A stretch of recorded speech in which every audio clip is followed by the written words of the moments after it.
600 वर्ष पहले परमात्मा कहा करते थे ब्रह्मा विष्णु महेश नासवान हैं, इनके माता पिता हैं, इनकी जन्म मृत्यु होती है, ये कंप्लीट गॉड नहीं है, ये पूर्ण परमात्मा नहीं है, ये समर्थ प्रभु नहीं है, ये केवल एक ब्रह्मांड में एक विभागीय मंत्री समझो, एक विभाग के मिनिस्टर हैं।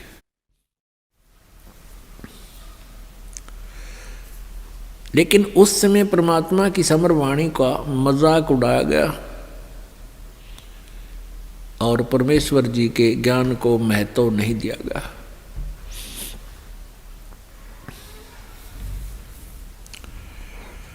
छह 600 वर्ष पहले परमात्मा यही ज्ञान दिया करते थे जो दास आज उन्हीं के दिए हुए ज्ञान का डंडोरा पीट रहा है और बुद्धिमान शिक्षित समाज इसको स्वीकार कर रहा है और बढ़ चढ़कर आगे आ रहे हैं। उसमें परमेश्वर ने इसीलिए स्वयं आना पड़ा कि वो लीला करते हैं जो भगवान किया करते हैं। जो परमात्मा करते हैं, जो वेदों और गीता में लिखा हुआ है कि परमात्मा जो परमेश्वर वहाँ से अपने लोक से चलकर आते हैं और अपने यथार्थ ज्ञान को अपनी प्यारी आत्माओं को स्वयं ही बताते हैं। और जब वो परमात्मा शिशु रूप धारण करके एक पूरे जीवन एक मनुष्य की तरह जीते हैं, एक लीला करते हैं, उस समय उनके बचपन की जो बाल्यावस्था की परवरिश कंवारी गायों से होती है। कंवारी गायें दूध देती हैं और वो परमात्मा उस दूध को पीते हैं, क्योंकि कंवारी गाय में दूध सतलोक से आता है। परमात्मा वहाँ से अपने सतलोक से प्रतिदिन अपना दूध आहार वहाँ से लेते थे और ऐसे वो कंवारी गाय के माध्यम से पवित्र अमृत दूध पान किया करते थे। तो ये भी आज जो परमात्मा लीला किया करता है, सतलोक से चलकर आता है और अपनी प्यारी आत्माओं को वो मिलता है, दर्शन देता है और उनको यथार्थ ज्ञान कराता है। तो ये ज्ञान फिर वेदों में भी लिखा हुआ है। पवित्र हिंदू समाज वेदों को एक एथेंटिक और बहुत ही यथार्थ ज्ञान युक्त शास्त्र मानते हैं और वो सदग्रंथ वही बता रहे हैं जो परमेश्वर करता है, जो परमेश्वर लीला किया करता है। और वो ही लीला 600 वर्ष पहले परमेश्वर कबीर देव जी ने कर रखी है और साथ में फिर वो ज्ञान बोल रखा है जो वेदों, पुराणों और गीता में उपलब्ध है। आज हम उस ज्ञान को स्वयं पढ़ रहे हैं। पुण्यात्माओं, हम सभी परमात्मा के ज्ञान से अपरिचित होने के कारण जो साधनाएं किया करते थे वो लोक वेद था। लोक वेद, लोक वेद वो वस्तु होती है कि वो ज्ञान होता है जो दंत कथा पर आधारित होता है और अक्षेत्रीय ज्ञान होता है और उस ज्ञान का कहीं सदग्रंथों में प्रमाण नहीं होता। उसको लोक वेद कहते हैं। दंत कथा पर आधारित किसी व्यक्ति विशेष के कहने से सभी ने उसको स्वीकार कर रखा है। अपनी मनमुखी साधनाएं जैसे कोई चौराहे की पूजा है या कि तो कहीं पर और मंदिर आदि की पूजाओं में मूर्ति की पूजा है या कि तो पीर पूजा है, समाध पूजाएं हैं, कोई व्रत रखना है, तीर्थों की पूजाएं, ये लोक वेद होता है जो किसी सदग्रंथ में नहीं होता। और मनमाने मंत्र जो होते हैं, कोई कुछ मंत्र जाप करता है, कोई कुछ करता है और कोई परमात्मा की परिभाषा कुछ बताता है, कोई कुछ बताता है, कोई किसी को भगवान बता रहा है, कोई किसी को परमात्मा सिद्ध किए बैठा है। ये लोक वेद होता है। परमेश्वर कबीर देव जी स्वयं आए थे और आपे आरती आपे साजे आपे किंगर आपे बाजे आपे ताल झान जनकारा आप नचे आप देखन हारा। कह कबीर ऐसी आरती गाऊं आपा मध्य आप समाऊं। अपने ऊपर ही उन्होंने उदाहरण दिए हैं कि कबीर पीछे लग गया जाऊं था मैं लोक वेद के साथ और रास्ते में सतगुरु मिल गए दीपक दे दिया हाथ। अब जैसे ये दास पहले हनुमान पुजारी था, श्री कृष्ण जी का पुजारी था, श्री कृष्ण जी विष्णु जी को कंप्लीट गॉड मानता था, ये लोक वेद था, ये दंत कथा थी, यथार्थ ज्ञान नहीं था। हनुमान जी की पूजा यानी मंगलवार के का व्रत रखना, हनुमान चालीसा करना, तो ये सब लोक वेद था, ये यथार्थ ज्ञान नहीं था। और जब ये सतगुरु का ज्ञान प्राप्त हुआ तो हमें ये तत्व ज्ञान रूपी दीपक मिल गया। तो परमात्मा बताते हैं कि जो भोली आत्मा परमेश्वर की प्राप्ति के लिए लोक वेद के आधार से अज्ञान रूप अंधकार में भटक रहे होते हैं, उनको सतगुरु मिल जाते हैं तो उनको दीपक दे देते हैं। उसमें दीपक ही होता था, आजकल तो टॉर्च होगी। अब अंधेरे में कोई व्यक्ति जा रहा है और उसको टॉर्च मिल जाए तो बहुत सहारा मिल जाता है, वो गड्ढों से कांटों से बच जाता है और रास्ते को भटकता नहीं। एक बार रास्ता बता दिया किसी ने और हाथ में टॉर्च है, उस रास्ते से फिर वो सीधा चल पड़ता है। तो परमात्मा ने हमें ये तत्व ज्ञान रूपी दीपक दे दिया, टॉर्च दे दी और यथार्थ मंत्र बता दिए। एक समय एक धर्मदास नाम के श्रद्धालु भक्त मध्य प्रदेश बांधवगढ़ के रहने वाले थे। वो इतने सेठ, इतने धनी थे, उनके माता पिता, उसके पूर्वज दादा पिताजी, के वहाँ बांधवगढ़ जिस नरेश के अंतर्गत आता था, उस राजा को यदि कोई आपदा आ जाती थी, प्राकृतिक आपदाएं जैसे अकाल गिर जाना या फ्लड ज़्यादा आ जाना, तो उसमें वित्तीय सहायता उस धर्मदास वैश्य के पूर्वज राजा की वित्तीय सहायता किया करते थे। वो उनसे वित्तीय सहायता लेता था। इतने धनी थे वो, और इतना धन होते हुए, इतना पैसा होते हुए पे परमात्मा की चाह, ये एक विशेष बात होती है। वो पुण्य आत्मा होते हैं। तो उसके मन में जो परमात्मा की तड़फ थी धर्मदास जी के मन में, उस कारण से उसने अपने हिंदू धर्म के में जन्म होने के कारण एक रूपदास नाम के गुरु जी भी धारण कर रखे थे। रूपदास जी ने उनको बता रखा था कि श्री विष्णु जी सर्वेश्वर हैं, यही श्री कृष्ण और श्री राम रूप में अवतरित होकर के लीला करके गए थे। इनसे ऊपर कोई परमात्मा नहीं है, ये अजर व अमर हैं। शंकर जी की पूजा भी साथ में बता रखी थी। एक ब्रह्मा जी को छोड़कर बाकी सभी देवी देवताओं की पूजाएं हिंदू धर्म के मार्गदर्शक संत बताए ही करते हैं। जैसे ये दास श्री विष्णु जी का पुजारी था, लेकिन शंकर जी की महिमा भी, शंकर जी का आदर भी, शंकर जी की साधना भी बराबर किया करते थे। फिर गणेश जी का ध्यान आ गया तो जय गणेश देवा वो भी शुरू कर देते थे।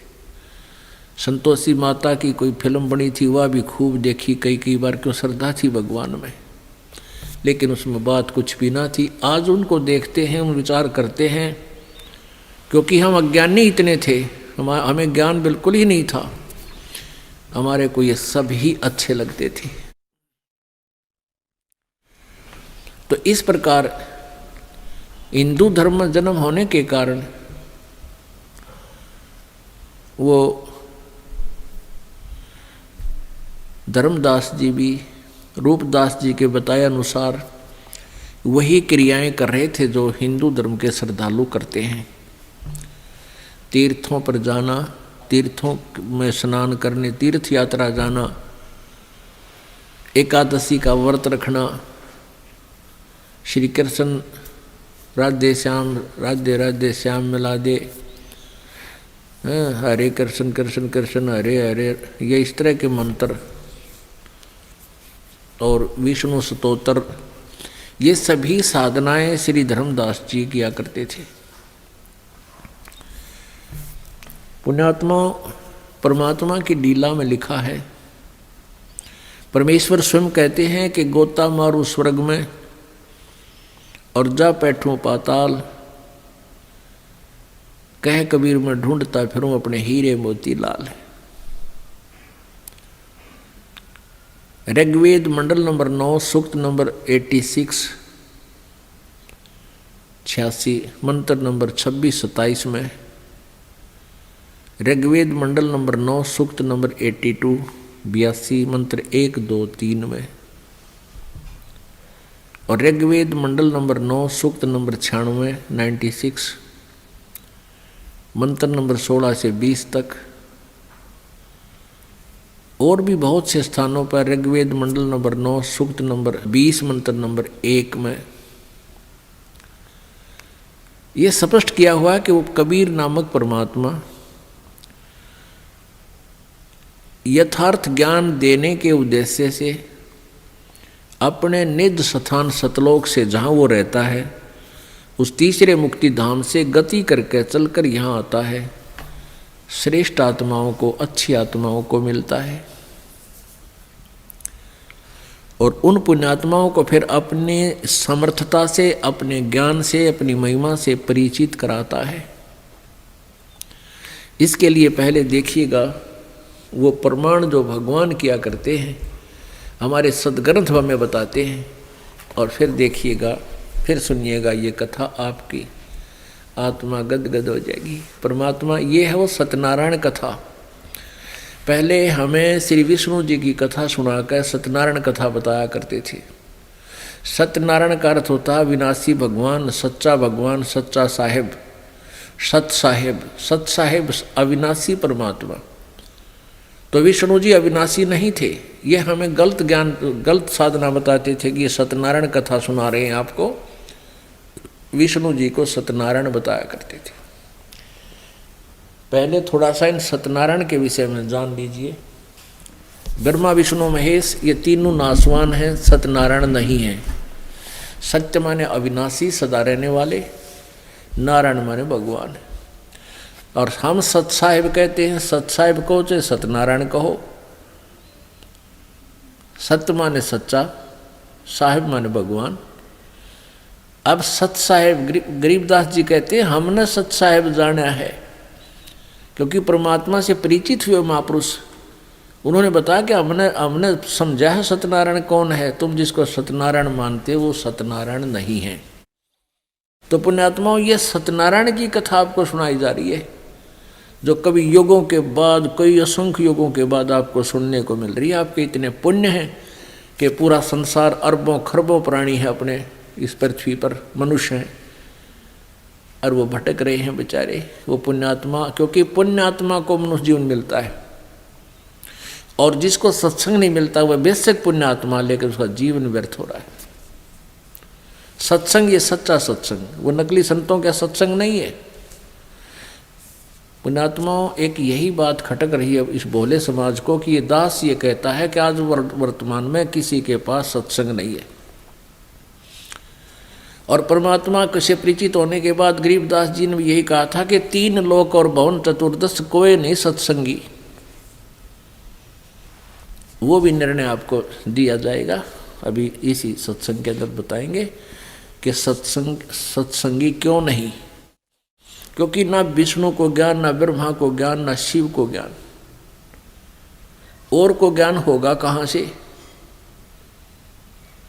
तो ये भी बात आपके खटकेगी कि ब्रह्मा विष्णु महेश को ज्ञान नहीं। कमाल की बात कर दी।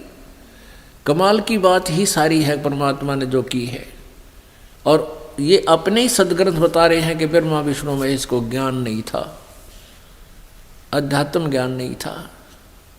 भले ही वो पिछले पुण्य कर्मों के प्राणी थे, और ब्रह्मा विष्णु महेश की पदवी भी वही प्राणी पाते हैं जो अब इस सत साधना को कर रहे हैं और 5-10 वर्ष साधना करके फिर यहाँ से विमुख हो जाते हैं, फिर वो काल के हाथ चढ़ जाते हैं।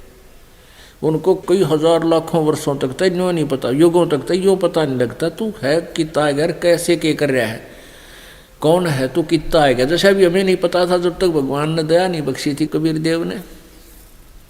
तो उन्हीं में से ब्रह्मा विष्णु महेश बनाए जाते हैं। वो अपने पिछले पुण्यों को खाते हैं और जब उनके पुण्य समाप्त होते हैं तो उनकी मृत्यु हो जाती है। नया कोई पुण्यात्मा ब्रह्मा विष्णु महेश की पदवी पर वो काल रख देता है। ये देखिएगा पहले देवी भागवत, पहले ये कंसेप्ट क्लियर करेंगे कि ब्रह्मा विष्णु महेश सत्यनारायण नहीं है, अविनाशी नहीं है और इनको ज्ञान नहीं था, अध्यात्म ज्ञान नहीं था। ये है श्रीमद् देवी भागवत यानी शक्ति पुराण, दुर्गा पुराण, देवी पुराण जिसे कहते हैं, ये देवी पुराण है। ये कहाँ से प्रकाशित है? संपादक हनुमान प्रसाद पोदार, चिमनलाल गोस्वामी। और ये कहाँ से प्रकाशित है? प्रकाशक एवं मुद्रक हैं गीता प्रेस गोरखपुर, गोविंद भवन कार्यालय कोलकाता का संस्थान। ये इनके फ़ोन और फैक्स नंबर है, ये इनकी वेबसाइट है।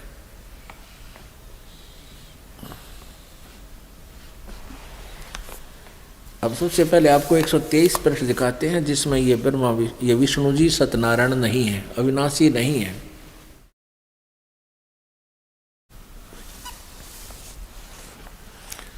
ये तीसरा स्कंध 123 पृष्ठ पे भगवान विष्णु स्वयं कह रहे हैं, अपनी माता दुर्गा की स्तुति कर रहे हैं। तुम शुद्ध स्वरूपा हो, ये सारा संसार तुम इसे उद्भासित हो रहा है। मैं ब्रह्मा और शंकर हम सभी तुम्हारी कृपा से विद्यमान हैं। हमारा आविर्भाव माने जन्म और तिरोभाव माने मृत्यु हुआ करता है। हमारा तो जन्म और मृत्यु होता है, केवल तुम ही नित्य हो, जगत जननी हो, प्रकृति और सनातनी देवी हो। ये प्रकृति शब्द याद रखना, जब गीता जी में आपको बताया जाएगा कि ये प्रकृति माने को दुर्गा को प्रकृति कहते हैं। और यहाँ शंकर भगवान क्या बोले? शंकर भगवान बोले, देवी यदि महाभाग विष्णु तुम ही से प्रकट हुए हैं, जन्मे हैं, तो उनके बाद उत्पन्न होने वाले ब्रह्मा भी तुम्हारे ही बालक हुए। फिर मैं तमोगुणी लीला करने वाला शंकर क्या तुम्हारी संतान नहीं हुआ? अर्थात मुझे भी उत्पन्न करने वाली तुम ही हो शिवे। संपूर्ण संसार की सृष्टि करने में तुम बड़ी चतुर हो। इस संसार की सृष्टि, स्थिति और संहार में तुम्हारे गुण सदा समर्थ हैं। उन्हीं तीनों गुणों से उत्पन्न हम ब्रह्मा, विष्णु एवं शंकर नियमानुसार कार्य में तत्पर रहते हैं।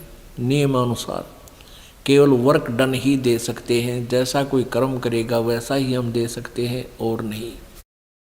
और विष्णु, ब्रह्मा, शंकर ये भगवान नहीं हैं। अपने आत्माओं, अब इसमें 4 कंसेप्ट क्लियर हो गए। एक तो ये हो गया कि ब्रह्मा विष्णु महेश नासवान हैं, इनकी जन्म और मृत्यु होती है। दूसरा ये हो गया कि दुर्गा इनकी माता है। तीसरा ये हो गया कि रजगुण ब्रह्मा, सतगुण विष्णु, तमगुण शिव जी। और चौथा ये हो गया कि ये केवल सीमित नियमित कार्य ही कर सकते हैं, ये किसी के कर्म में कम और भाग्य को बढ़ा घटा नहीं सकते।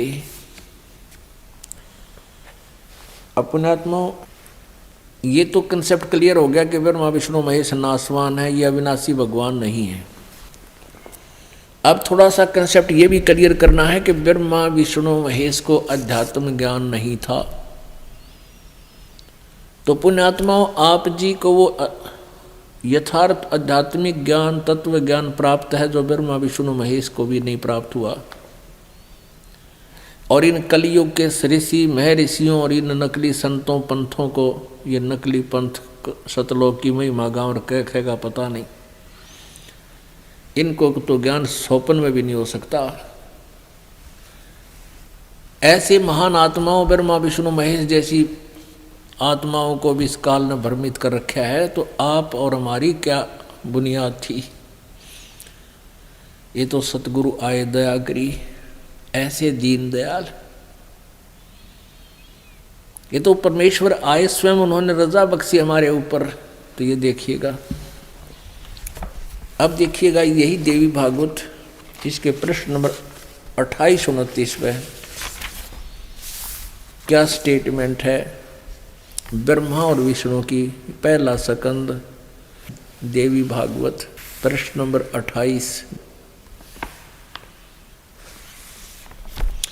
अब नारद जी और Vyas ji is the writer of Vedas and Purana and Gita जी।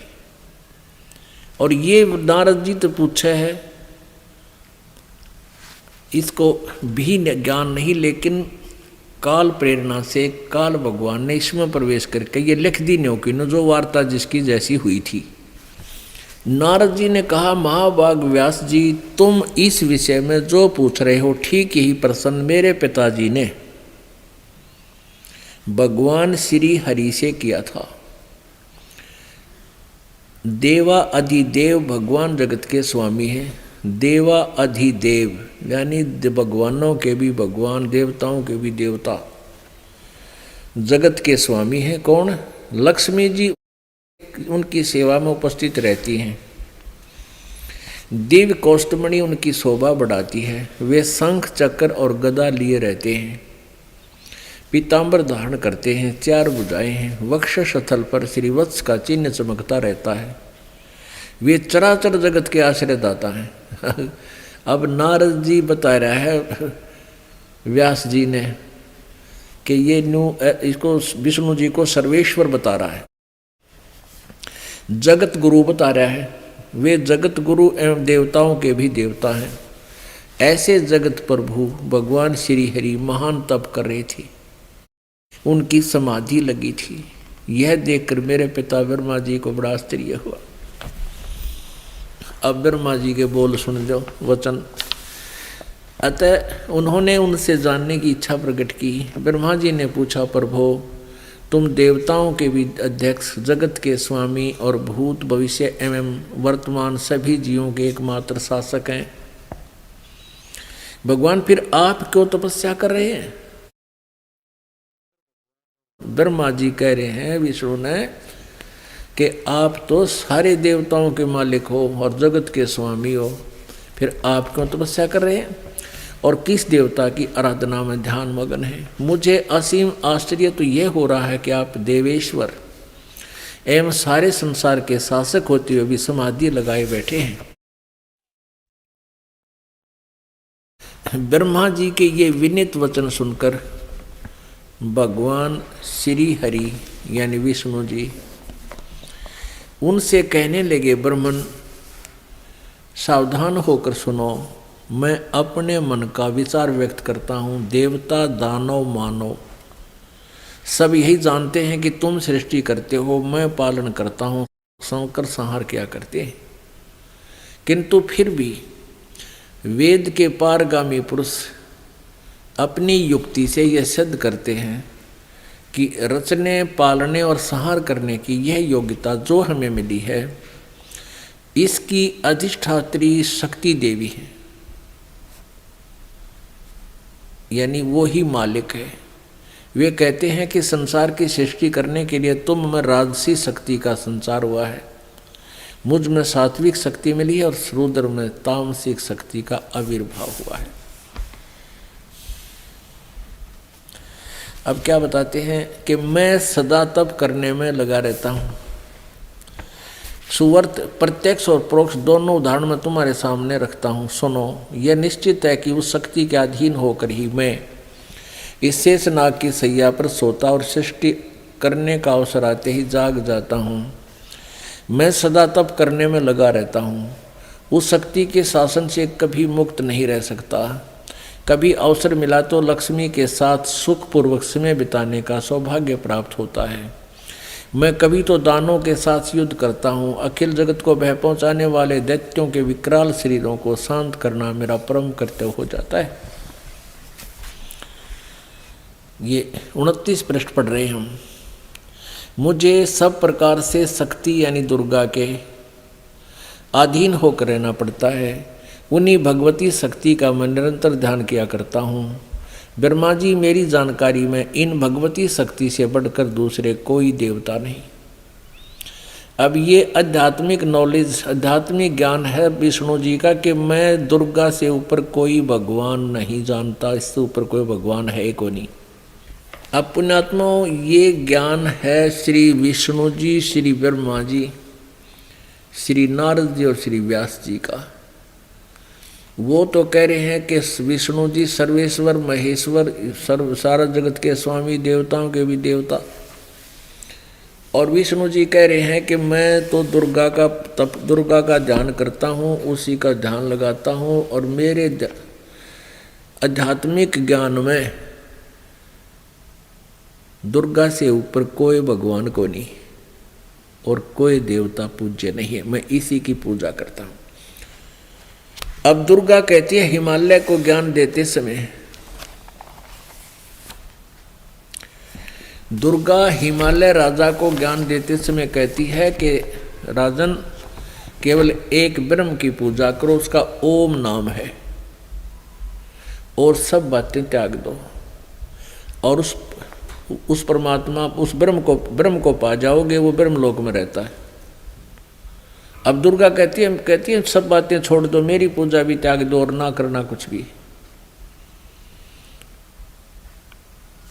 अब देखना 7वां स्कंद, ये 7वां स्कंद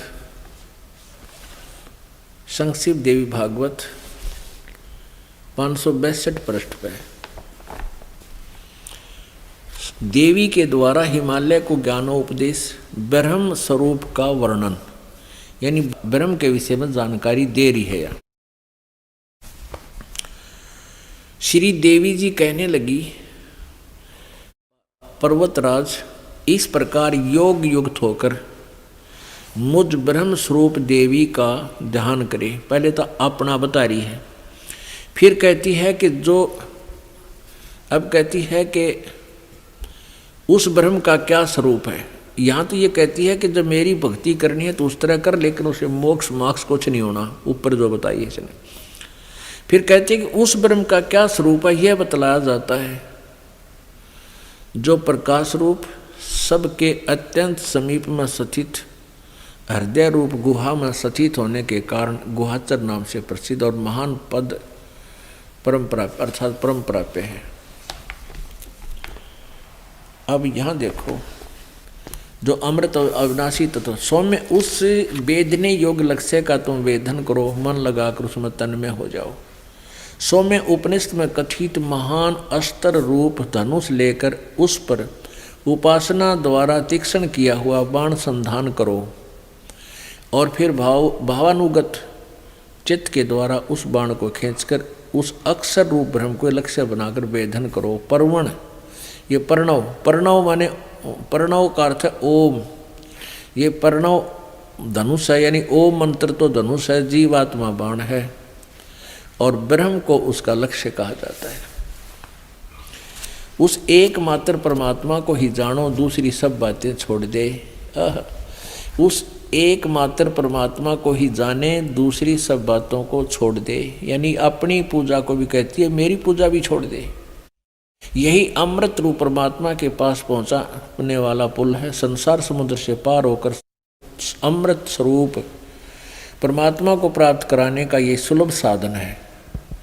जिस प्रकार आगे देखो,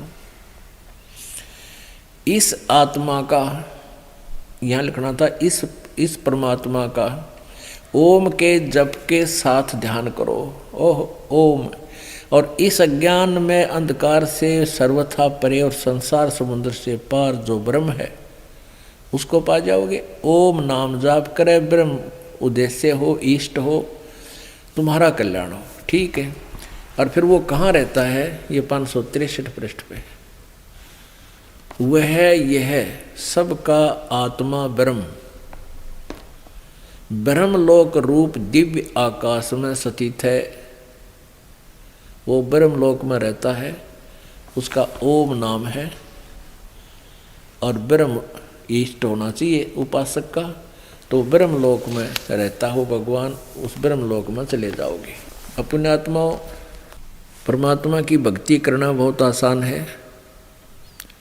यदि आपका ये विश्वास हो जावे कि ये साधना सही है जो हम कर रहे हैं, इतनी आसान है कि इस पृथ्वी पर ऐसा कोई साधन आसान नहीं है जो परमात्मा पाने की विधि आसान है। एक रोटी खाना बनाने के लिए भी हमने कितना जुगाड़ जोड़ना पड़ता है, और डेली 2-2 बार करते हैं, 3-3 बार भी करते हैं। गैस सिलेंडर लावा कि तो ईंधन इकट्ठा करें, चूल्हा चौका, पलटा, चमटा, प्लेट, तवा, आटा, फिर गूंदे, फिर सब्जी, कटोरी है, पालक, पता नहीं क्यों धनिया जीरा, कितने जुगाड़ जोड़ के, और डेली रोटी 2-2 टाइम बनाते हैं। कितना समय लगता है। और परमात्मा के भजन में जीभ भी ना उठानी, जीभ भी नहीं उठानी, कोई हरकत में भी नहीं आना। लेटा है तो लेटा लेटा सुमन शुरू कर दे, बैठा है तो बैठा बैठा। इतना बढ़िया सुमन दे रखा भगवान ने। नाम उठत नाम बैठत नाम सोत जागवे, नाम खाते नाम पीते नाम सेती लागवे। यानी हम अपने दैनिक क्रिया करते करते परमात्मा की भक्ति कर सकते हैं। परमात्मा का जो सतनाम का सिमरन है या वैसे मंत्र जाप है, आपको मौखिक याद हो जाता है। इसमें कुरलाकरण की जरूरत कोई ना, जब भी याद आ गया जब भी मंड जा। कुछ भी इकट्ठा नहीं करना, ना आटा गूंदना, ना सब्जी काटनी, ना आग जलानी, ना कोई ईंधन इकट्ठा करना। और उसको हम डेली करते हैं, चाहे घंटा लगे चाहे 2 घंटे, 2-2 घंटे सुबह शाम खाना खुना बनाने में, खाने में, सारा काम करते हैं। तो इसमें इतना आसान है। तो आपके ये हृदय में समा जाना चाहिए कि हम जो कर रहे हैं ये बिल्कुल फाइनल है। आपको इतना दृढ़ विश्वास कराने के लिए ये दास ये चाहता है कि सदग्रंथों का आपको बार बार रूबरू करूँ, आपकी उंगलियां पे ये बातें आ जावें, फिर आप भक्ति करोगे डट के। अब आप जी के समक्ष हो गया कि देवी कहती है ब्रह्म की पूजा करो।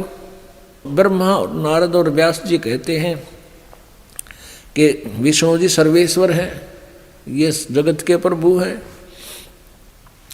और विष्णु जी कह रहे हैं दुर्गा से ऊपर मैं कोई भगवान ना जानता, इस तो ऊपर कोई भगवान परमात्मा है कोई नहीं, मैं इससे ही पूजा करता हूँ, या इससे ऊपर कोई देवता है कोई नहीं। और दुर्गा कहती है कि सब पूजा त्याग दो, एक ब्रह्म की पूजा करो। ओम नाम है उसका, ब्रह्म लोक में रहता है। और गीता जी अध्याय नंबर 8 के श्लोक नंबर 16 में ये देखिएगा, श्रीमद् भगवत गीता, गीता प्रेस गोरखपुर से प्रकाशित है। जयदयाल गोविंद का इसके अनुवादक है। 8वें अध्याय का 16वां श्लोक आपको दिखाते हैं, और ये 8वें अध्याय का 13वां दिखाते हैं। पहले ये गीता जी का ज्ञान ब्रह्म ने श्री कृष्ण जी में प्रवेश करके दिया, और वो कहता 8वें अध्याय का 13वां श्लोक, ओम इति एकाक्षरम ब्रह्म व्याहरन माम अनुसमरन ये प्रयाति तजंदेहम स याति परमाम गतिम। ये कहता है गीता ज्ञानदाता ब्रह्म श्री कृष्ण में प्रवेश करके प्रेतवत बोल रहा है। माम ब्रह्म, मुझ ब्रह्म का, माम ब्रह्म, मुझ ब्रह्म का, ओम इति माने यह है एक अक्षर, केवल ओम यह एक अक्षर है। व्यवहारन अनुसमरण, उच्चारण करता हुआ सिमरण करने का। और ये प्रयाति तजंदेहम, जो शरीर त्यागते समय तक इसका सिमरण करता हुआ जाता है, सयाति परमाम गतिम, वह परम गति को प्राप्त होता। जो ओम नाम के जाप से जो गति प्राप्त होती है वो क्या है? वो ब्रह्मलोक है। ब्रह्मलोक प्राप्त होता है। यहाँ देखिए 8वें अध्याय के 16वें श्लोक में, 8वें अध्याय का ये 16वां श्लोक है। इसमें कहा कि अर्जुन, हे अर्जुन, ब्रह्मलोक पर्यंत, ब्रह्मलोक से लेकर और नीचे के सभी लोक पुनरावर्ती में है। यह देखिएगा, अर्थात पुनरावर्ती का इन्होंने टिप्पणी की है, अर्थात जिनको प्राप्त होकर पीछे संसार में आना पड़े ऐसे, ये पुनरावर्ती कहलाती है। ये सटार ला रखे ने, सटार का यहाँ अनुवाद स्पष्टीकरण दिया है पुनरावर्ती का, कि इस ब्रह्मलोक में गए हुए प्राणी भी फिर जन्म मृत्यु को प्राप्त होते हैं। और यहाँ इन्होंने अनुवाद गलत किया है कि परंतु हे कुंती पुत्र, मुझको प्राप्त होकर पुनर्जन्म नहीं होता। ये अनुवाद गलत है। इसका अर्थ ये है कि जो ये नहीं जान पाते, जो ये नहीं जानते कि मुझे प्राप्त होकर भी पुनर्जन्म होता है, वो लोग ब्रह्मलोक में चले जाते हैं और ब्रह्मलोक तक सभी लोग पुनरावर्ती में। इसका ये अर्थ बनता। अगर यहाँ ये इन वाले अर्थ को हम फाइनल माने कि पुनर्जन्म नहीं होता मुझे प्राप्त होकर, तो फिर चौथे अध्याय का ये 5वां श्लोक निरर्थक हो जाता है। 5वां, 9वां और दूसरे अध्याय का 12वां, ये सब निरर्थक हो जाता है। ये देखिए अध्याय नंबर 4 का और श्लोक नंबर 5 है। ये इसकी संस्कृत यहाँ पर है और ये यहाँ पर है। हे परंतम अर्जुन, मेरे और तेरे बहुत से जन्म हो चुके हैं, उन सबको तू नहीं जानता, मैं जानता हूँ। अब चौथे अध्याय का 9वां श्लोक, हे अर्जुन, मेरे जन्म और कर्म दिव्य हैं। इससे सिद्ध है कि मेरे जन्म तो होते हैं लेकिन वो अलौकिक हैं, दिव्य हैं, अलौकिक हैं। अच्छा, दूसरे अध्याय के 12वें श्लोक में फिर कहा है, अध्याय नंबर 2 और श्लोक नंबर ये 12 है। न तो ऐसा ही है कि मैं किसी काल में नहीं था, अथवा तू नहीं था, अथवा ये राजा लोग नहीं थे, और न ही ऐसा है कि इससे आगे हम सभी नहीं रहेंगे। इसका स्पष्ट हो गया है कि गीता ज्ञानदाता ब्रह्म काल कह रहा है कि तेरे और मेरे पहले भी जन्म थे और आगे भी होंगे। अब इसमें दूसरे अध्याय के 17वें श्लोक में स्पष्ट कर दिया है। अब ये ब्रह्म कहता है कि नाश रहित तो उसको जान, 17वें में नाश रहित यानी अविनाशी तो उसको जान जिससे ये संपूर्ण जगत दृश्य वर्ग यानी जिसने सारी सृष्टि की रचना की है, व्याप्त है। इस अविनाशी का विनाश करने में कोई भी समर्थ नहीं है। वो यानी गीता ज्ञानदाता ब्रह्म से कोई और है, अविनाशी परमात्मा। इसलिए गीता जी अध्याय नंबर 18 के और श्लोक नंबर 62 में गीता ज्ञानदाता कहता है कि अर्जुन, तू सर्वभाव से उस परमेश्वर की शरण में जा, उसकी कृपा से ही तू परम शांति यानी और सनातन परम धाम को, सतलोक को, सनातन माने सदा रहने वाला, शाश्वतम स्थानम, शाश्वतम माने सदा रहने वाला जिसका अंत ना हो, उस लोक को प्राप्त होगा, सतलोक को प्राप्त होगा। इससे सिद्ध है कि गीता ज्ञान दाता से कोई और अविनाशी परमात्मा है। अपने आत्मा में ये अध्यात्म ज्ञान स्पष्ट हो रहा है, इसलिए इसको बार बार आपको बताना पड़ेगा ताकि आपके हृदय में यू ज्ञान समा जा, अज्ञान हट जा। अर्जुन ने गीता ज्ञान दाता ब्रह्म से 8वें अध्याय के प्रथम मंत्र में प्रश्न किया कि हे प्रभु, आप जी ने जो 7वें अध्याय के 29वें श्लोक में जिस तत्ब्रह्म के बारे में कहा है कि उस तत्ब्रह्म को जानने के उपरांत और सारे अध्यात्म ज्ञान से परिचित होने के उपरांत प्राणी केवल जरा और मरण से ही छूटने का प्रयत्न करता है, और फिर वो इस संसार की किस वस्तु में आसक्ता नहीं रखता, ना डिमांड करता। तो 8वें अध्याय के 1 में अर्जुन ने पूछा किम तत्परम और किम अध्यात्म किम अधिभूत, तो वो क्या है, वो तत्परम क्या है, ये देखिएगा 8वें अध्याय के प्रथम मंत्र में। 8वां अध्याय श्रीमद् भगवत गीता।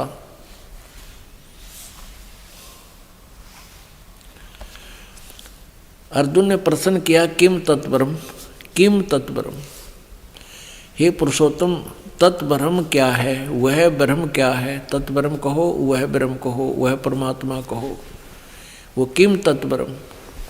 यहाँ देखिएगा ये 7वें अध्याय का 29वां मंत्र है, यानी 30 मंत्र है कुल इसमें, और ये 29वां मंत्र है। इसमें है कि जरा मरण मोक्षाय माम आश्रित्य यतंती ये। गीता ज्ञानदाता कहता है कि मैंने जो बताया है कि तत्वदर्शी संत को खोजने के उपरांत फिर उससे जो ज्ञान प्राप्त हो उस आधार पर साधना करो। कहते हैं जो मेरी इस बात को आश्रय कर लेता है वो तो जरा मरण मोक्षाय, जरा और मरण से छूटने का, मोक्ष प्राप्त करने का प्रयत्न करते हैं। वो कौन करते हैं? माम आश्रित है, जो मेरे बात पर आधारित हो जाते हैं। यतंती ते, जो प्रयत्न करते हैं, वे ब्रह्म तत्विदु, विदु माने जानते हैं, तत्ब्रह्म या ब्रह्म तत्व कहो चाहे तत्ब्रह्म को, उस ब्रह्म को जानते हैं। कृष्णम यानी सारे अध्यात्म को जानते हैं, और कर्म से अखिलम, और सारे कर्म से परिचित हैं। वही उस तत्ब्रह्म से परिचित होने के बाद जरा और मरण से छूटने का प्रयत्न करते हैं। यहाँ इनका अनुवाद देखिए इन्हीं के द्वारा। जो मेरे शरण होकर आश्रित है, करें जो मेरे शरण होकर जरा मरण मोक्षाय, जरा और मरण से, जरा माने वृद्ध अवस्था, बुढ़ापा, और मरण मृत्यु से छूटने के लिए यत्न करते हैं, वे व्यक्ति, तत्व माने उस, और ब्रह्म माने ब्रह्म को, ये तत्ब्रह्म, ब्रह्म यानी उस ब्रह्म को, संपूर्ण अध्यात्म को तथा संपूर्ण कर्मों को जानते हैं। ये 30वां श्लोक यहाँ समाप्त, बस अंत हो जाता है। ये यहाँ पर 7वां अध्याय ये समाप्त हो गया।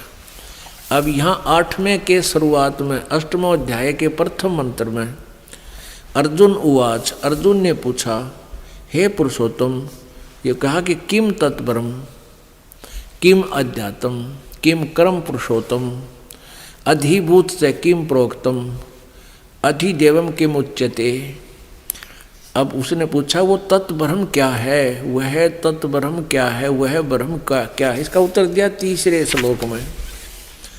गीता ज्ञानदाता ने ये 8वें अध्याय के ही 3रे श्लोक में इसका उत्तर दिया।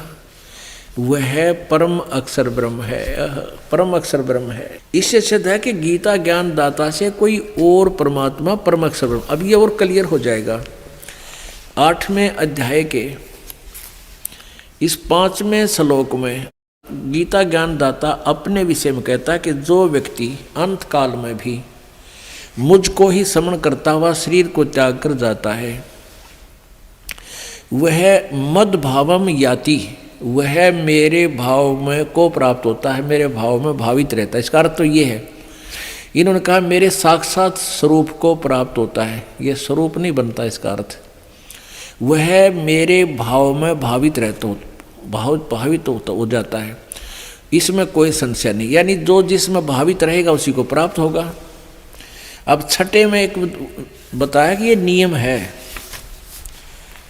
कि हे कुंती पुत्र, अंत काल में जिस जिस भी भाव को समण करता हुआ शरीर का परित्याग करता है, त्याग करता है, उसको ही प्राप्त होता है। वह सदा उसी भाव से भावित रहता है। यहाँ देखो, वह तत्भाव भाव भावती, वह तत्भाव भावती, वो उसी भाव में भावित रहता है। यानी जिस इष्ट में आस्था होगी उसी में उसकी भावना बनी रहेगी।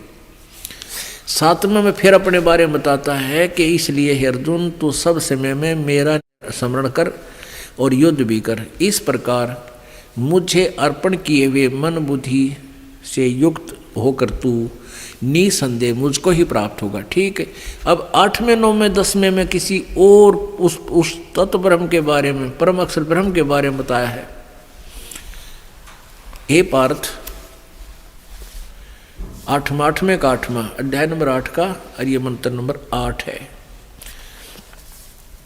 हे पार्थ, ये नियम है कि परमेश्वर के ध्यान के, यानी वो उस तत्व ब्रह्म के बारे में कहा, ये अभ्यास रूप योग से युक्त, अभ्यास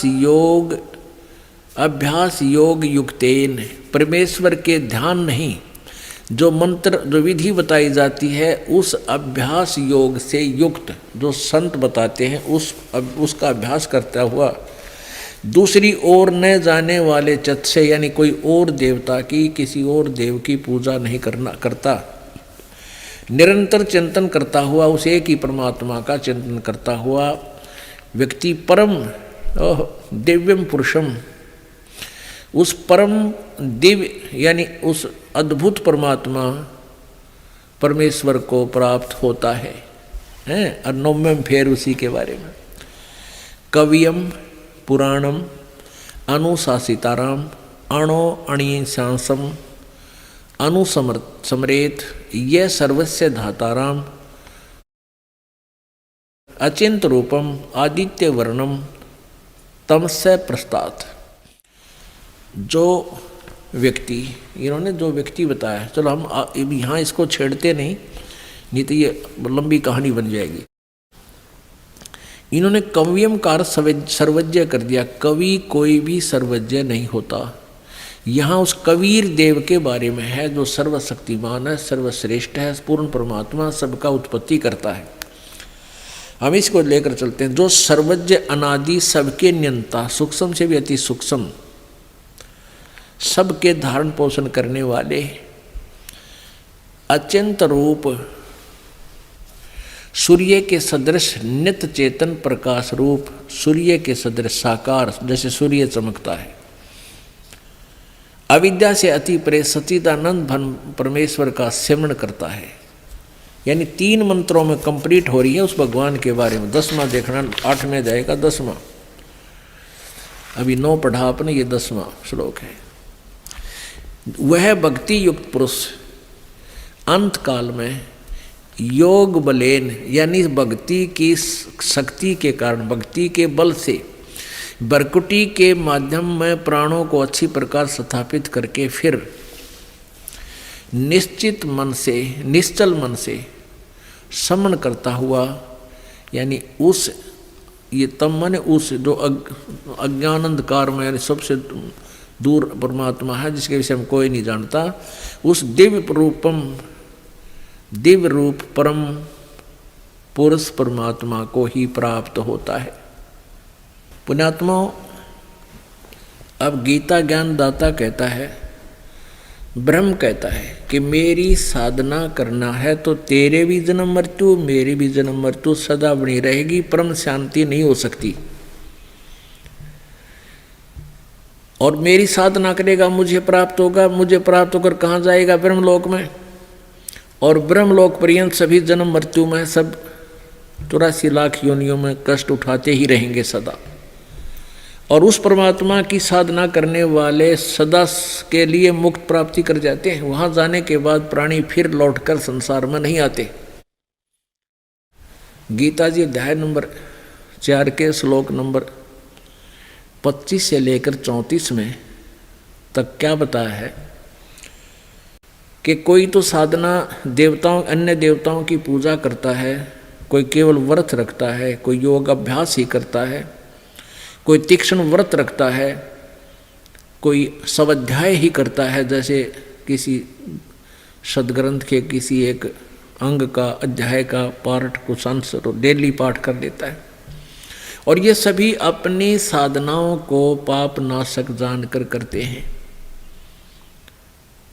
लेकिन इस प्रकार की विस्तार के साथ बहुत सी योगिक क्रियाएं यानी भक्ति की साधनाएं उस सच्चिदानंद घन ब्रह्म की वाणी में विस्तार से कही गई है। उनको जानने के उपरांत फिर तू सभी कर्मों से मुक्त हो जाएगा और उस तत्व ज्ञान को तू तत्वदर्शी संतों के पास जाकर समझ।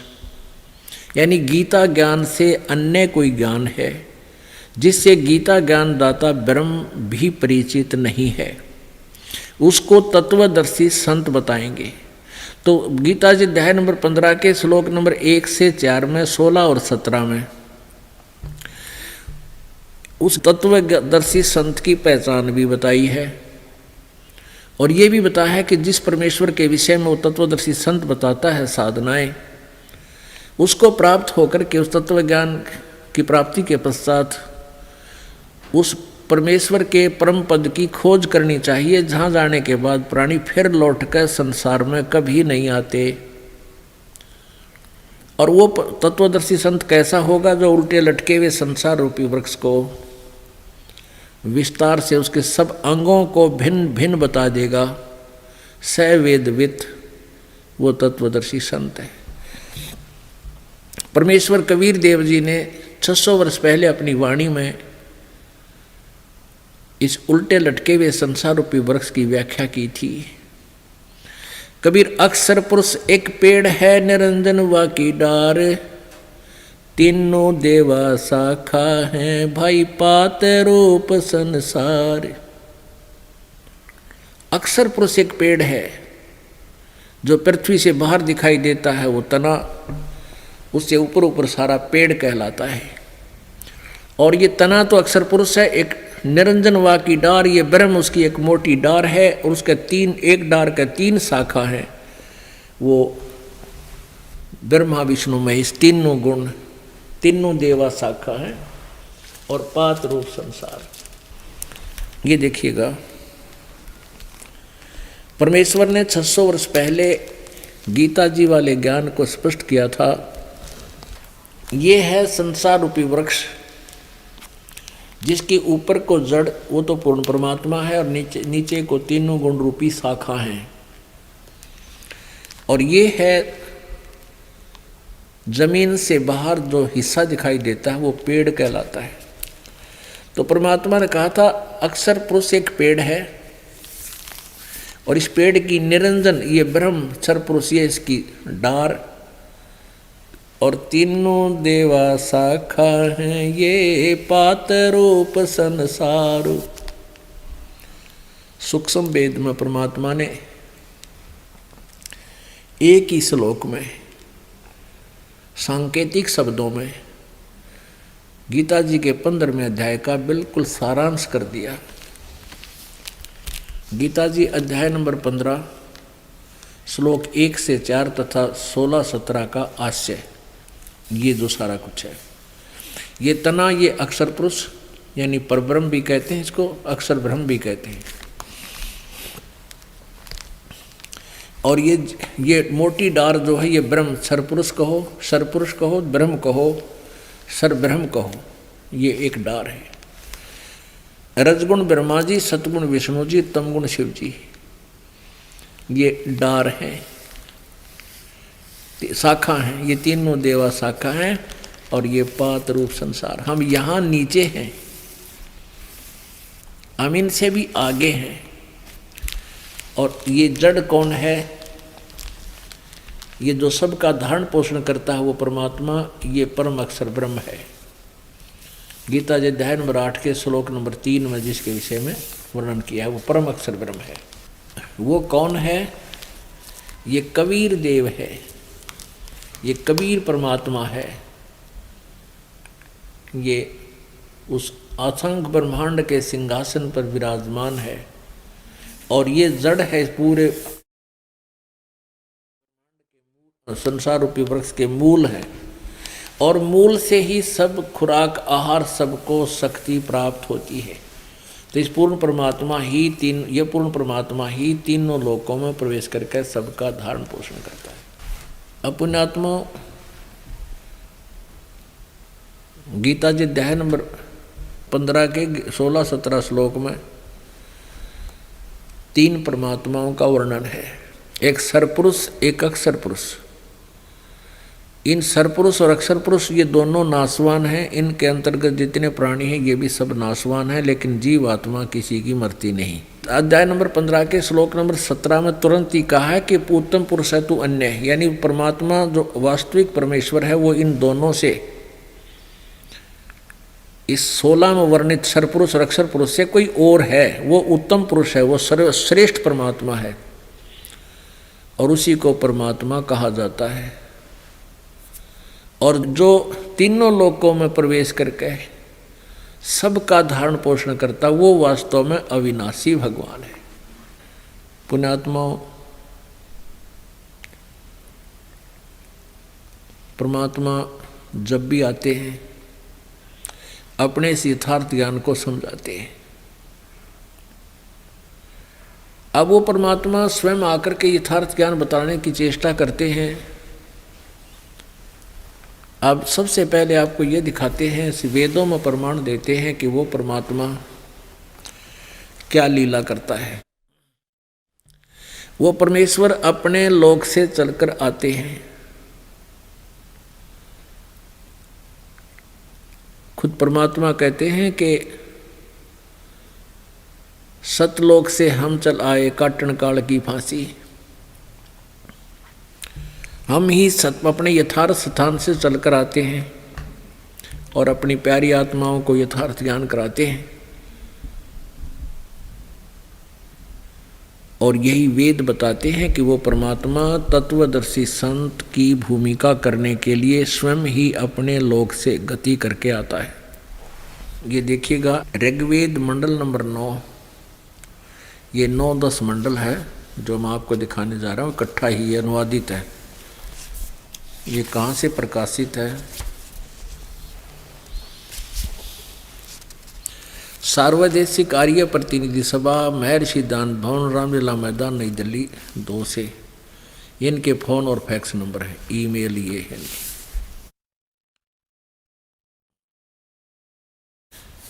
ये इन्होंने गलत लिखा है यहाँ पर।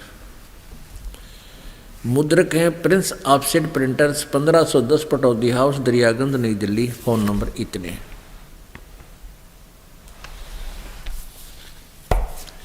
वो आपको दिखाते हैं। इसी ऋग्वेद का मंडल नंबर 9, सूक्त 86, मंत्र 26। यज्ञ करने वाले यजमानों के लिए, यज्ञ माने धार्मिक अनुष्ठान, यानी भक्ति करने वाले यजमान माने भक्तों के लिए परमात्मा सब रास्तों को सुगम करता हुआ उनके विघ्नों को मर्दन करता है, उनके सब संकट नष्ट कर देता है, समाप्त कर देता है, नाश कर देता है।